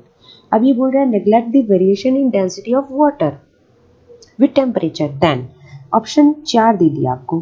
तो मैं सबसे पहली चीज तो आपको ये बता दूं कि गैसों की जो विस्कोसिटी होती है वो टेम्परेचर बढ़ाते हैं तो बढ़ जाती है, जबकि लिक्विड्स की विस्कोसिटी कम होती है, उल्टा होता है, ठीक है ना। तो अब आपको वाटर के लिए दे रखा है, तो वाटर क्या है? हमारा लिक्विड है। लिक्विड की विस्कोसिटी टेम्परेचर बढ़ाने पर कम होती है। आप जब इन दो ऑप्शंस को, इन दो स्टेटमेंट्स को पढ़ रहे हैं तो आपको पता चल रहा है कि विस्कोसिटी जो है वो कम हो रही है जब टेम्परेचर हमने 5 डिग्री से 30 डिग्री सेंटीग्रेड पे बढ़ा दिया। इसका मतलब विस्कोसिटी कम हो रही है, तो बाकी की जो वेरिएशन, जो भी चीज़ें हैं वो सब कांस्टेंट रह रही हैं, बाकी के वेरिएबल्स कांस्टेंट रह रहे हैं। इसका मतलब वेरिएशन क्या हो रहा है कि जो वाटर का फ्लो है वो स्ट्रीमलाइन फ्लो है। इसका मतलब ऑप्शन नंबर 3 सही होगा अकॉर्डिंग टू मी इस क्वेश्चन के लिए। क्वेश्चन नंबर 70 देख लीजिए। The diagram shows a you tube with cross sectional area A and partially filled with oil of density rho. A solid cylinder which fits the tube tightly but can slide without friction is placed in the right arm. The system is in equilibrium. The weight of the cylinder is. बिल्कुल easy question था ये question 11th की mechanics से है. आपने इस तरह के क्वेश्चन ग्रेजुएशन में भी किए होते हैं. तो ये क्वेश्चन ऐसे बोल रहा है कि इस तरह की एक यू शेप की ट्यूब है, इसमें एक सिलेंडर फंस गया है राइट वाली आर्म में, बट ये सिलेंडर पूरा पूरा आ तो गया बट ये स्लाइड कर सकता है, ये ऊपर जा सकता है और नीचे आ सकता है. ठीक है, और आपको इस सिलेंडर का वेट बताना है. तो मैं डायरेक्ट आपको बता देती हूँ, इसका आंसर ऑप्शन नंबर 3 होगा, रो ए एल जी. ये फॉर्मूला भी होता है इस टाइप के क्वेश्चंस को करने का, बट ये कैसे आया इसका एक डेरिवेशन है. अगर आपको मिल जाता है तो वेल एंड गुड, अगर नहीं मिलता है तो comment me, I will provide. Question number 71. The nature of forces responsible for surface tension, gravitational forces. 72. The air bubble of radius r rises steadily through a liquid of density rho at a speed v. The coefficient of viscosity for the liquid is. Coefficient of viscosity पूछा है आपको, तो बिल्कुल easy question है और direct question भी है और इसका डायरेक्ट आंसर भी होगा. फॉर्मूला ही होता है ये 2r square rho g upon 9v. तो ये डायरेक्ट फॉर्मूला होता है, इसमें कुछ सोचने की बात नहीं है. Coefficient of viscosity for liquid. 73. The displacement x of an oscillating particle varies with time t according to the equation x equals to 4 cos 0.7 pi t plus pi by 3 the maximum velocity of particle. तो आपको displacement दे रखा है, displacement से हम velocity कैसे निकालते हैं friends, velocity निकालते हैं dx over dt. तो आप क्या कर दीजिए, इसका वन टाइम डेरिवेटिव कर दीजिए. वन टाइम डेरिवेटिव करेंगे तो आपको आंसर का आइडिया लग ही जाएगा. आपका जो आंसर होगा वो ऑप्शन नंबर 3 हो जाएगा. 74 देख लेते हैं. The displacement of string carrying a traveling sinusoidal wave is given by yx equals to ym sin rx minus omega t minus phi. At time t equals to 0, the point at x equal to 0 has velocity v naught and displacement y naught. The phase constant phi is given by tan phi equals to. Phase constant आपको निकालना है तो आप क्या करेंगे, ये displacement है, आप इसके लिए सबसे पहले वेलोसिटी निकाल दीजिए, उसमें टाइम t 0 रख दीजिए, x की वैल्यू 0 रख दीजिए, आपको tan phi की वैल्यू जरूर मिलेगी जो कि होगी omega y not upon v not. Question number 75. Water flows through a horizontal pipe of a diameter 1 centimetre at a speed of 4 centimetre per second. The pipe has a nozzle of diameter 0.5 centimeter at its end. The speed of water emerging from the nozzle is. ये बिल्कुल ये continuity equation होती है आपकी, उससे solve होगा. बिल्कुल easy question है. A1 V1 equals to A2 V2. यहाँ पे A क्या है, एरिया होता है पाइप का, V क्या है, वेलोसिटी होती है. तो फर्स्ट वाली कंडीशन के लिए आप लिख लीजिए, सेकंड वाली कंडीशन के लिख लीजिए, इक्वल कर दीजिए, स्पीड ऑफ वाटर आ जाएगी. ऑप्शन नंबर ए सही होगा. बिल्कुल इजी क्वेश्चन था. Question number 76. As the temperature rises the viscosity of. अभी मैंने बताया गैसों की विस्कोसिटी बढ़ती है टेम्परेचर बढ़ाने पे और लिक्विड्स की विस्कोसिटी घटती है, तो ऑप्शन 2 सही होगा. 77 देखते हैं. An observer moves towards the stationary source of sound with velocity 1/5 the velocity of sound. The apparent increase in frequency is. तो अपरेंट इंक्रीज इन फ्रीक्वेंसी बताना है. क्या है, ऑब्जर्वर मूव कर रहा है, सोर्स स्टेबल है. तो जब ऐसा कंडीशन आता है तो आपका जो फॉर्मूला होता है वो होता है N dash equals to N. N यहाँ पे क्या फ्रीक्वेंसी है, N dash equals to N 1 plus V not upon V. V not क्या है, वेलोसिटी है, v फाइनल वेलोसिटी हो गई. ठीक है, इस फॉर्मूले का आप पुट कर दीजिए, you will get option number 1 which is 20%. Okay, moving ahead. Question number 78. 78 number question क्या बोल रहा है, ये बोल रहा है कि the dispersion relation for electromagnetic waves travelling in a plasma is given. Omega और के में रिलेशन दे रखा है, ग्रुप वेलोसिटी बतानी है, ग्रुप वेलोसिटी और फेज वेलोसिटीज निकाल लीजिए. तो बहुत इजी क्वेश्चन है, ये तो क्वांटम है बीएससी की. तो वीजी क्या हो जाता है आपका, ग्रुप वेलोसिटी होती है जिसका फॉर्मूला होता है डी ओमेगा अपॉन डी के. ठीक है, यहाँ से आप ग्रुप वेलोसिटी निकाल लीजिए और आपको पता चलेगा कि ग्रुप वेलोसिटी फेज वेलोसिटी की इनवर्सली प्रोपोर्शनल आ रही है. फेज वेलोसिटी क्या होती है, फेज वेलोसिटी का भी मैं फॉर्मूला बता देती हूँ. फेज वेलोसिटी होती है VP equals to omega upon K. ठीक है, तो आपके पास ऑप्शन 4 सही आ जाएगा. 79 वाला देखते हैं. Figure shows a stationary wave pattern between two fixed points A and B.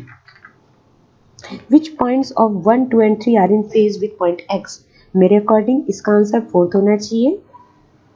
Question number 80. Standing waves are produced by superposition of waves y1 equals to 6 sin 2 pi t minus px, y2 equals to 6 sin 2 pi t plus px, where y and x are in centimeter and t in second. The amplitude of particle at x equals to 4. देखिए, जब superposition होता है तो superposition में हम क्या करते हैं, दोनों डिस्प्लेसमेंट्स को ऐड कर देते हैं। तो जो हमारा रिजल्टेंट y आ जाएगा वो क्या आ जाएगा, y equals to y1 plus y2 आ जाएगा। आप इनको ऐड कर दीजिए, sine a minus B sine a plus B, फॉर्मूले के अकॉर्डिंग आपका कॉस और साइन में एक फॉर्मूला बनेगा, जहां से आप जब x इक्वल्स टू 4 पुट करेंगे तो आपको एम्पलीट्यूड मिलेगा जो कि 0 होगा। बिल्कुल इजी क्वेश्चन, आप करके देखिए, नहीं होता है तो मुझे बताइए, I will provide the solution. 81. The spring of force constant K extends by X on loading. If T is the tension in the spring, then the energy stored in spring is, direct formula है half Tx square होता है, T यहाँ पे tension है, X displacement है। 82. A particle of mass m is moving in a potential well. The potential energy function for potential well is given by ux equals to u naught 1 minus cos x, where u naught and a are constant. The time period of oscillation of small amplitudes will be. Time period of oscillation बताना है, option C correct होगा। कैसे करेंगे मैं बता देती हूँ। जो आपका t होता है उसका फॉर्मूला होता है 2 pi t equal to 2 pi under root m upon k होता है। मास आपको दे रखा है m को m ही रहने दीजिए, k। अब मैं बताती हूँ आपको k की वैल्यू कैसे निकालते हैं। k जो होता है ऑसिलेटिंग कंडीशन में सिंपल हार्मोनिक ऑसिलेटर के लिए, या k की वैल्यू हम कैसे निकालते हैं, जो पोटेंशियल एनर्जी दे रखी है उसका डबल टाइम डेरिवेटिव। तो k हमारे पास होता है d2u over dx square, d2u over dx square. तो आप इन दोनों फॉर्मूलों से सॉल्व कीजिए, you will get option number C. Option number 3 is correct one.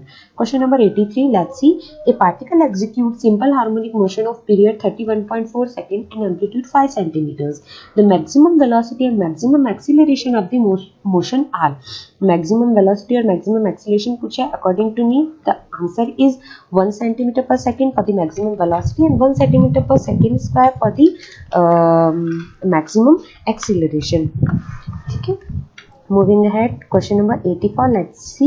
A block attached to a spring undergoes simple harmonic motion on a frictionless horizontal surface. Its total energy is 50 joule. When displacement is half the amplitude, the kinetic energy is. Total energy आपको 60 joule दे रखा है, और जब आपको ये बोला कि displacement is half the amplitude, तो काइनेटिक एनर्जी क्या होगी। तो देखिए, जब आप सिंपल हार्मोनिक मोशन करवाते हैं तो उसकी जो टोटल एनर्जी होती है वो kinetic energy plus potential energy होती है, यानी E equals to P square by 2m plus half K X square होती है।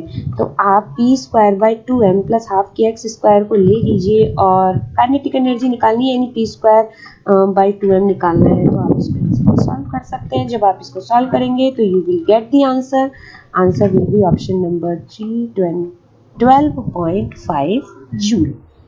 Question number 85 is saying a point charge plus q is placed at the center of an equilateral triangle when a second charge plus q is placed at the vertex of the triangle. The magnitude of electrostatic force on the central charge is 4 Newton. What is the magnitude of net force on central charge when a third charge plus q is placed at another vertex of triangle? देखिए, system कुछ ऐसा है, इसका जो right answer होगा वो option number 4 होगा, और आएगा कैसे मैं बता देती हूँ। सिस्टम कुछ ऐसा है, एक इक्विलैटरल ट्रायंगल है, ठीक है। इसके सेंटर पे एक चार्ज रखा है प्लस क्यू। अब एक चार्ज इसकी वर्टेक्स पे लाके रखा प्लस क्यू, जो कि इस पे फोर्स लगा रहा है 4 न्यूटन का फोर्स लगा रहा है, ठीक है। क्वेश्चन ये है कि अगर मैंने दूसरी वर्टेक्स पे भी एक चार्ज प्लस क्यू लाके रख दिया तो अब जो रिजल्टेंट फोर्स होगा वो क्या होगा, वो इस पे इस तरफ फोर्स लगाएगा। क्योंकि चार्जेस के एम्पलीट्यूड सेम दे रखे हैं इसलिए हम मानते हैं कि ये फोर्स भी 4 न्यूटन ही लगाएगा। रिजल्टेंट फोर्स इस डायरेक्शन में होगा, ठीक है, और यही रिजल्टेंट फोर्स हमको निकालना है। तो रिजल्टेंट फोर्स का जो फॉर्मूला होता है वो होता है under root f1 square plus f2 square plus 2f1 f2 cos theta, ठीक है। तो थीटा क्या होता है, इक्विलैटरल ट्रायंगल है, तो थीटा कितना हो जाएगा आपका 120 डिग्री। आप फॉर्मूला लगाएंगे और सॉल्व करेंगे तो आपको वैल्यू मिल जाएगी option number 4 Newton. Question number 86 is a point x lies on the perpendicular bisector of an electric dipole of dipole moment p. The distance of x from the dipole is r.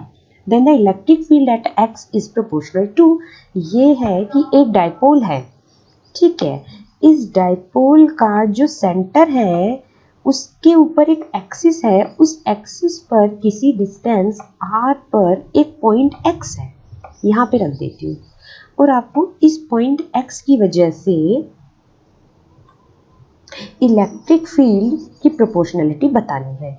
तो ये हमारी equatorial condition होती है dipole के लिए, और जो formula आता है, आई एम श्योर आपको फॉर्मूला याद है, जो फॉर्मूला आता है वो होता है K P cos theta upon R square. तो आप इसको लिखते हैं K P upon R cube, K P mod of R या के पी आर वेक्टर, ठीक है। तो जो राइट आपका ऑप्शन है 86 नंबर क्वेश्चन के लिए, आप देख लीजिए क्या हो जाएगा, पी के तो प्रोपोर्शनल हो जाएगा और आर की पावर माइनस टी के इनवर्सली प्रोपोर्शनल हो जाएगा, ठीक है। तो पी एंड आर माइनस 3। 87 नंबर क्वेश्चन इजी क्वेश्चन है, डैम्प्ड हार्मोनिक ऑसिलेटर का केस है। Consider the equation of motion for a damped harmonic oscillator in the form d2x upon dt square plus 2r dx upon dt plus omega not square x equal to 0 for such an oscillator if the total mechanical energy falls to 1000 times in a time interval of 300 seconds then the value of r is, हमें बतानी है r की value. बिल्कुल easy question है, आप इसको जब solve करेंगे तो you will get the right option r equals to 2.3 by 100। r की जो वैल्यू होती है मैं फॉर्मूला बता देती हूँ, ये होती है b अपॉन 2m। यहाँ पे b क्या है, डैम्पिंग कांस्टेंट है, और m इज द मास, तो obviously you can solve this. 88 number question देखते हैं, the power dissipation in damped harmonic oscillator in weak damping condition. Weak damping condition के लिए पावर डिसिपेशन E अपॉन 2 होता है। 89 number question, Clausius Mossotti relation बताना है, याद होना चाहिए आपको, बिल्कुल इजी क्वेश्चन है, डायरेक्ट रिलेशन है। Option number 1 N alpha upon 3 epsilon not equals to epsilon r minus 1 upon epsilon r plus 2। तो हमें पता चल रहा है कि डायरेक्ट क्वेश्चंस भी आ रहे हैं डायरेक्ट फॉर्मूले पे, तो पेपर उतना हार्ड भी नहीं है। अगर हम अच्छे से तैयारी करके जा रहे हैं तो इस पेपर को अच्छे से कर पा रहे हैं। A point charge q is placed inside a conducting spherical shell of inner radius 2r and outer radius 3r at a distance r from the center of shell. The electric dipole at the center of shell will be, तो इसका option number सी सही होगा। कैसे सही होगा मैं बना देती हूँ। ये एक आउटर शेल है, इनर शेल है।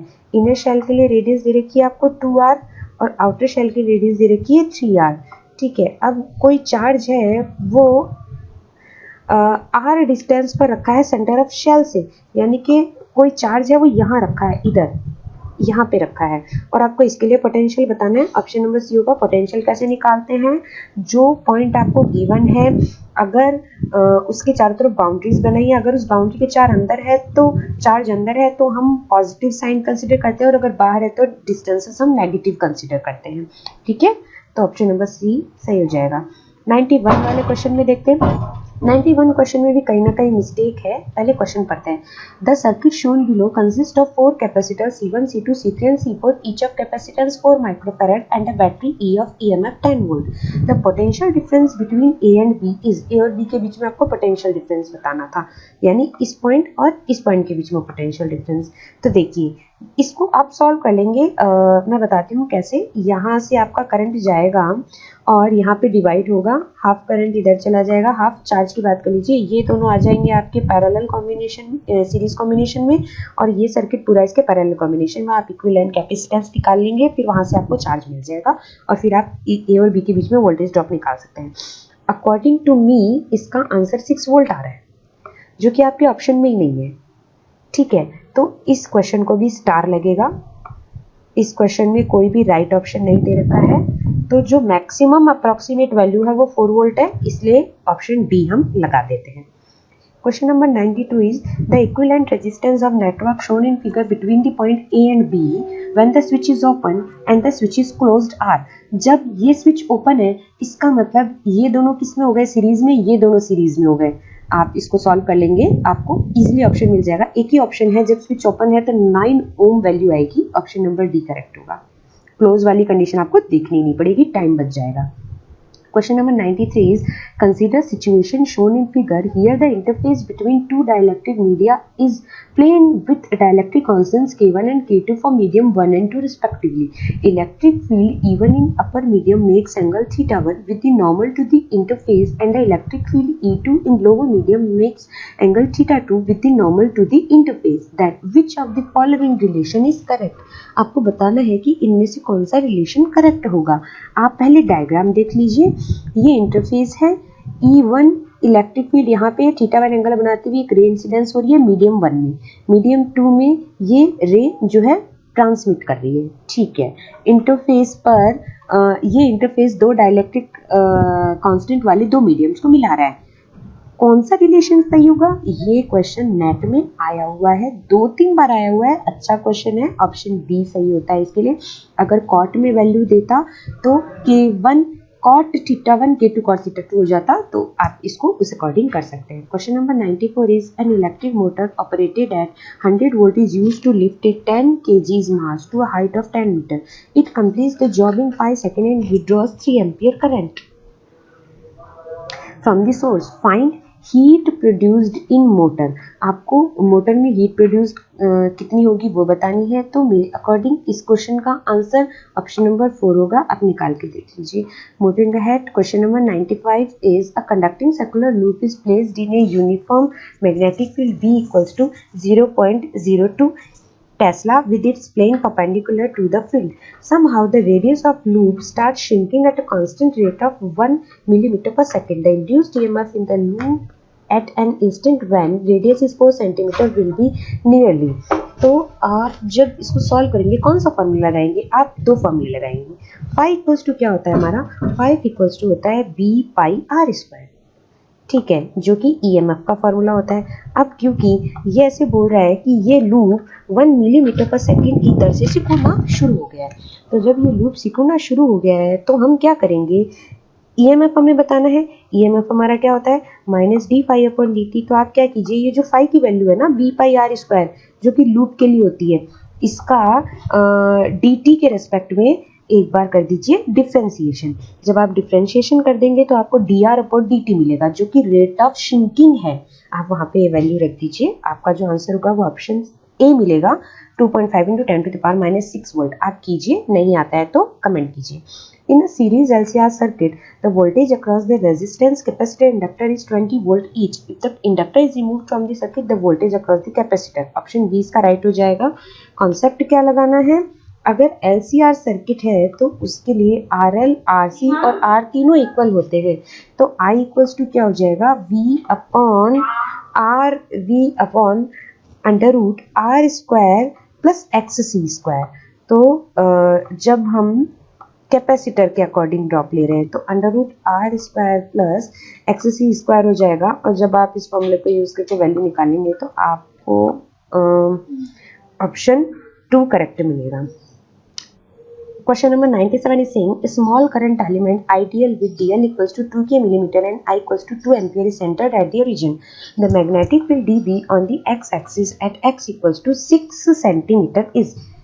बिल्कुल ही इजी क्वेश्चन है। इसका आंसर भी बहुत इजी है फ्रेंड्स, 0 आंसर आएगा। आपको इसको बायो-सावर्ट लॉ से सॉल्व करना है। बायो-सावर्ट लॉ क्या होता है हमारा? B equals to μ0I/4π। I think you guys know the formula.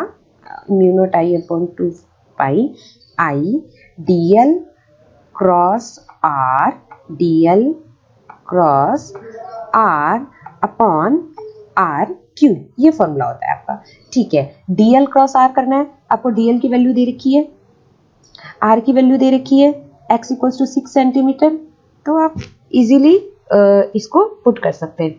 अब देखिए एक चीज बताती हूँ मैं आपको, 0 कैसे हो गया। ये क्वेश्चन देख के ही पता चल रहा था। dl की वैल्यू आपको 2 k कैप दे रखी है, यहाँ पे देखिए 2 k कैप।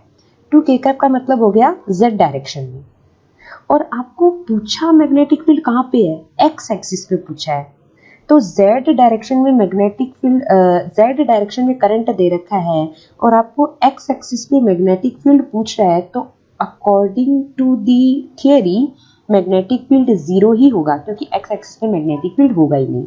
जब dl क्रॉस r करेंगे आप तो ये वैल्यू 0 हो जाएगी। Question number 98 is a solenoid of length 0.5 meter has a radius of 1 centimeter and is made up of 500 turns. It carries a current of 5 ampere. The magnitude of magnetic field inside the solenoid. Magnitude of magnetic field inside the solenoid का formula आता है B equals to mu naught Ni. और जो इसका correct option होगा वो option number 4 हो जाएगा friends. Moving ahead, an iron ring of diameter 5.231 meter is to be fixed on the rim of wooden wheel of diameter 5.243 meter. Initially, ring and frame are at 27 degrees centigrade. To what temperature should the ring be heated so as to fit the rim to the wheel? The linear expansion coefficient of iron is given. तो जो आपका length contraction या length extension होता है वो L1 minus alpha T होता है. Alpha यहाँ पे क्या होता है? एक्सपांशन कोफिशिएंट होता है. सारी वैल्यूज गिवन है, आप वैल्यूज पुट कीजिए, आंसर निकालिए, फोर्थ ऑप्शन राइट हो जाएगा. Question number 100. 120 क्वेश्चन है फ्रेंड्स. बहुत मेहनत से मैंने इन सभी के आंसर्स निकाले हैं. आप पूरा वीडियो जरूर देखें, अपने दोस्तों को भी शेयर करें. 100 number question is saying a cylindrical metal rod of length L0 is shaped into a ring with a small gap as shown in figure. On heating the system, जब सिस्टम हम heat करेंगे तो ये ring फैलना शुरू कर देगी. ये रिंग फैलेगी तो इसकी चौड़ाई कम होगी. इसका मतलब D decreases, X and R increases. Option 4 सही होगा. 101 101 नंबर वाला क्वेश्चन देखते हैं. The PV diagram of an ideal gas is as shown in figure. Work done by the gas in process A B C D. तो पहले A B process में work done देखते हैं. ए बी क्या है? Isobaric process है. तो यहाँ पे वर्क डन क्या होगा? P not delta V, P not two V not V not, यानी क्या आ जाएगा? ए बी प्रोसेस में तो आ गया हमारा पी नॉट वी नॉट, ठीक है, प्लस बी सी क्या है? आइसोकोरिक प्रोसेस है. आइसोकोरिक प्रोसेस में वर्क डन 0 होता है. फिर सी डी में देखते हैं. सी डी फिर से आइसोबारिक प्रोसेस है, तो क्या हो जाएगा? P not V not plus 2 P not. Isobaric के लिए प्रेशर की वैल्यू क्या आ रही है? 2 पी नॉट और इंटू डेल्टा वी, यानी वी नॉट और 3 वी नॉट, ये आ रही है 2 वी नॉट. तो क्या हो गया आपका? अब देखिए साइन कन्वेंशन और कर लेते हैं हम. ये वाला इस डायरेक्शन में है तो इसे नेगेटिव कंसीडर करेंगे, ये वाला इस डायरेक्शन में पॉजिटिव, या फिर आप ऐसे कर लीजिए इस डायरेक्शन में तो वी नॉट से 3 वी नॉट, यानी कि माइनस का 2 वी नॉट वैल्यू आएगी. जब आप सब्ट्रैक्ट करेंगे तो आपको ऑप्शन नंबर 1 मिलेगा. इजी क्वेश्चन था, बिल्कुल बेसिक कॉन्सेप्ट है, 11th बेस क्वेश्चन है. Question number 102. Two identical spheres A and B are heated such that they appear orange and red respectively. The relation between their temperature will be. तो temperature ए का ज़्यादा होगा क्योंकि orange का जो होता है ऑरेंज कलर वो रेड कलर से ज़्यादा इंटेंसिटी रखता है, तो इसका मतलब टेम्परेचर ज़्यादा होगा. हीटेड ए स्फीयर ज़्यादा होगा. 103 saying at very low temperature the specific heat capacity of crystal varies as C equals to 80 Q, where A is a constant. The entropy of crystal as a function of temperature in this temperature range is given by. Assume entropy to be 0 at 0 Kelvin. Option B सही हो जाएगा. मैं बता देती हूँ कौन से फॉर्मूले से आपको करना है. जो हमारा फॉर्मूला होता है वो होता है ds equals to change in entropy equals to dq upon T. Q क्या होता है? Change in heat. तो स्पेसिफिक हीट क्या होती है हमारी? CV equals to dq upon dt. तो आप यहाँ से इन दोनों फॉर्मूला को यूज कीजिए और आप ऑप्शन निकाल लीजिए. ऑप्शन 2 सही होगा. Question number 104 is saying according to Maxwell speed distribution the number of molecules between speeds v and v plus dv. Option 3 इसका सही है, बिल्कुल सही है, क्योंकि जो वेलोसिटी डिस्ट्रीब्यूशन लॉ है मैक्सवेल का, स्पीड डिस्ट्रीब्यूशन लॉ है, उसके अकॉर्डिंग जो स्पीड्स होती हैं v और v प्लस dv के बीच में वो v square exponential minus dd square के प्रोपोर्शनल होती है. Question number 105 is saying a black body at temperature T has a peak emission wavelength lambda. If the temperature of black body becomes 40, the peak emission wavelength is. Formula कौन सा लगाना है? ये वाला लगाना है, lambda mt equals to b. ठीक है, विन्स कांस्टेंट. तो आप जब ये फॉर्मूला लगाएंगे तो आपको ऑप्शन नंबर 2 राइट मिल जाएगा. Question number 106. A diatomic gas R equals to 1.4 does 200 joule of work. When it is expanded isobarically, the heat given to the gas in this process is. इस process में gas को कितनी heat दी गई? According to me option number A सही होगा. इसको कैसे करेंगे? आपको CV की वैल्यू दे रखी है, CP अपॉन CV की वैल्यू दे रखी है, R दे रखा है 1.4, तो CP अपॉन CV की वैल्यू दे रखी है. CV डायटोमिक गैस के लिए CV कितना होता है फ्रेंड्स? 5R/2. याद कर लीजिए. CP कितना होता है? 7R/2. ठीक है, अब आपको एक्सपांड करवाना है आइसोबारिकली यानी MCP/dt. वैल्यूज रख दीजिए, आपको हीट गिवन मिल जाएगी 700 joule. Question number 107 is 200 gram of water 25 degree centigrade gas 20 sorry let me read again 200 gram of water at 25 degree centigrade is added to 75 gram of ice at 0 degree centigrade in an insulated vessel. The final temperature of mixture will be। तो देखिए, जब आप पहले 200 gram of water को जो कि 225 degree centigrade पे है उसको आइस में मिलाएंगे तो दो काम होंगे। सबसे पहले तो आइस की स्टेट चेंज होगी, वो सॉलिड से लिक्विड में आएगी। तो एक तो जाएगा आपका ml, एक स्पेसिफिक हीट, तो एक हो जाएगी आपकी mcv/dt आइस के लिए। तो आप इन दोनों को जब इक्वल करेंगे इन दोनों को, तो आपको पता चलेगा कि ये वैल्यू इस वैल्यू से कम आएगी जो कि ज्यादा आनी चाहिए, और इसलिए फाइनल टेम्परेचर 0 होगा। ठीक है, ये वैल्यू हमेशा ml से ज्यादा आनी चाहिए। Moving ahead, question number 108. If the molecules of gas are to be treated as hard sphere, then the variation of coefficient of viscosity and neta of a gas with the square root of its absolute temperature twice correctly shown by which of the following graphs? बिल्कुल direct question है और graph भी हो जाएगा आपका option number 3। Moving ahead, question number 109। ये तो Maxwell equation के अकॉर्डिंग आप कर सकते हैं, ऑप्शन सी करेक्ट होगा। In thermodynamics entropy can be expressed as S equals to minus del F upon del T at constant V। कैसे करना है ये मैं आपको बता देती हूँ। देखिए, जो DF का फॉर्मूला होता है हेल्महोल्ट्ज फ्री एनर्जी बोलते हैं इसको थर्मोडायनेमिक्स में। तो DF जो होता है वो होता है हमारा minus PdV minus SdT, minus PdV minus SdT। अब देख लीजिए आप, यहाँ से ये रिलेशन निकल के आया है, तो option number C is the correct one. 110 देखते हैं, 110 नंबर का क्वेश्चन। 1 mole of an ideal gas with average molecular speed V0 is kept in a container of fixed volume. If the temperature of gas is increased such that the average speed gets double, अगर gas का ताप हमने इतना बढ़ा दिया कि average speed ही double हो जाए,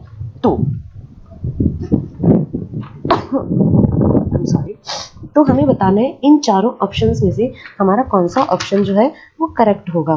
तो इन चार ऑप्शंस में से हमारा ऑप्शन नंबर सी करेक्ट हो जाएगा। The mean free path of gas molecules will increase. Mean free path बढ़ जाएगा क्योंकि टक्करों की संख्या बढ़ जाएगी। Question number 111। The equivalent T network for a complex 4 terminal network is shown in figure. The Z parameters of network are. ये T network दे रखा है आपको, देखिए टी नेटवर्क दे रखा है और आपको z पैरामीटर निकालने हैं अकॉर्डिंग टू मी। जब मैंने इसको प्रॉपर सॉल्व किया है according to me option number 2 is correct. Z11 2 ohm, Z12 3 ohm, Z21 3 ohm and Z22 4 ohm आएगा। z पैरामीटर कैसे निकालते हैं ग्रेजुएशन में हमने इलेक्ट्रॉनिक्स में पढ़ा होता है। अगर आपको ये क्वेश्चन नहीं करना आ रहा है तो आप मुझे जरूर कमेंट में बताएं। Question number 112 is for the circuit shown in figure the Thevenin equivalent voltage is. तो इसके लिए थेवेनिन इक्विवेलेंट वोल्टेज आ जाएगा 10/3 वोल्ट। थेवेनिन इक्विवेलेंट वोल्टेज निकालने का बहुत बेसिक सा फॉर्मूला है, डायरेक्ट फॉर्मूला है, ग्रेजुएशन की बुक में मिलता है। A battery of EMF E and internal resistance R supplies power to an external circuit with a load resistance made up by combining resistance R and 2R in parallel. For what value of R will be the power delivered to load be maximum? According to me, option number 1 is correct. For question 114, 114, for the given Zener diode circuit, the value of current through RS is। इस resistor के लिए current की value निकालनी है। Simple है, बहुत simple है। आप एक लूप लगाइए, इस लूप को सॉल्व कर लीजिए, you will get the value of current. Option number A will be the correct one. Okay, moving ahead, question number 115, the ripple factor for a full wave rectifier with shunt capacitor filter is। Ripple factor बताना है आपको full wave rectifier के लिए, तो option C 3 बिल्कुल correct होगा। Full wave rectifier के लिए रिपल फैक्टर ये होता है, ये आप याद कर लीजिए। Question number 116 again Thevenin theorem से है। Thevenin's equivalent voltage between terminals A and B. तो जब आप इसको थेवेनिन वोल्टेज के लिए सॉल्व करेंगे तो you will gate Thevenin circuit को सॉल्व करना आना चाहिए। इसका जो करेक्ट आंसर होगा वो ऑप्शन नंबर 4 होगा, 12.5 volt. Moving ahead, question number 117, the H parameter equivalent circuit for a transistor amplifier is shown in figure below. एक फिगर दे रखी है आपको, एच पैरामीटर इक्विवेलेंट सर्किट दे रखा है। For such a circuit the current amplification factor is given bye, आपको current amplification factor बताना है। अब देखिए क्वेश्चन में हमें कहीं भी ये डिफाइन नहीं है कि ये किस तरह का सर्किट है, ठीक है। अकॉर्डिंग टू मी इस क्वेश्चन में स्टार आना चाहिए, क्योंकि उन्हें बताना चाहिए कि ये कॉमन एमीटर है, कॉमन बेस है या कॉमन कलेक्टर है। बट अगर हम कॉमन किसी सर्किट की बात करें, एच पैरामीटर इक्विवेलेंट सर्किट हम बनाए, तो उसके अकॉर्डिंग जो आपका आंसर होना चाहिए वो ऑप्शन नंबर 3 हो जाना चाहिए। Current amplification factor AI equals to HF/1 plus H0 RL आना चाहिए। Question number 118 118 which of the following inputs ABC will give an output 1 from the circuit given below. इसका ऑप्शन नंबर 1 से होगा 101। आप रखकर देख लीजिए, यहाँ पे आपने 1 रखा, यहाँ पे आपने 0 रखा, यहाँ पे आपने 1 रखा। यह है और सर्किट, और सर्किट क्या करता है, प्लस करता है, 1 + 0 1 आएगा, यहाँ पे 1 जा रहा है। यह है एंड सर्किट, एंड क्या करता है, 1 और 1 को मल्टीप्लाई कर देता है, तो आउटपुट आ गया 1। तो आउटपुट 1 निकालना था हमें, ऑप्शन ए, ऑप्शन 1 करेक्ट होगा। Question number 119 119 to operate a PNP transistor in active region its emitter base and collector base junction respectively should be. किसी PNP ट्रांजिस्टर को एक्टिव रीजन में हमें ऑपरेट करना है, तो क्या होना चाहिए, एमिटर बेस को फॉरवर्ड बायस होना चाहिए और कलेक्टर बेस को रिवर्स बायस होना चाहिए। तो बिल्कुल डायरेक्ट क्वेश्चन है ये, तो option 3 is the correct one. The last question of the session of the paper 120 the percentage voltage regulation of voltage supply providing 100 volt unloaded and 90 volt at full load is. इसका जो correct option होगा वो option number 3 होगा। कैसे करते हैं, percentage voltage regulation जब हम निकालते हैं तो जो फॉर्मूला होता है वो होता है V equals to V no load minus V full load minus V FL, FL means full load upon V no load. तो आपको V नो लोड और फुल लोड की वैल्यू दे रखी है, आप इस फॉर्मूला में पुट कीजिए, you will get the answer which is option number 3। तो ये थे हमारे सारे क्वेश्चंस। 120 के 120 क्वेश्चन मैंने यहाँ पे सॉल्व किए, आपको करने के तरीके बताए हैं। कुछ ऐसा ही पेपर पॉलिटेक्निक या फिर आप कह दीजिए असिस्टेंट प्रोफेसर में आने वाला है, या कुछ इससे लेवल अप ही रहेगा। ये मॉडरेट लेवल का पेपर था, ना हार्ड था और ना इजी था। कुछ कमियां भी थी इस पेपर में, कुछ मिसप्रिंट्स भी थे। तो ऑल एंड ऑल पेपर अच्छा था। ACF फॉरेस्ट रेंज ऑफिसर का अगर आपने अच्छे से बेसिक्स को पढ़ा है तो आप इस पेपर में 100 क्वेश्चंस आराम से अटेम्प्ट कर सकते हैं। 95 to 100 क्वेश्चंस आराम से अटेम्प्ट कर सकते हैं। तो this is my overview. Thank you for watching the video. If you like the video please share and share to your friends. Subscribe my channel. We are scholars and curious, and this is Monica Srivastava signing out. Thank you. Bye bye.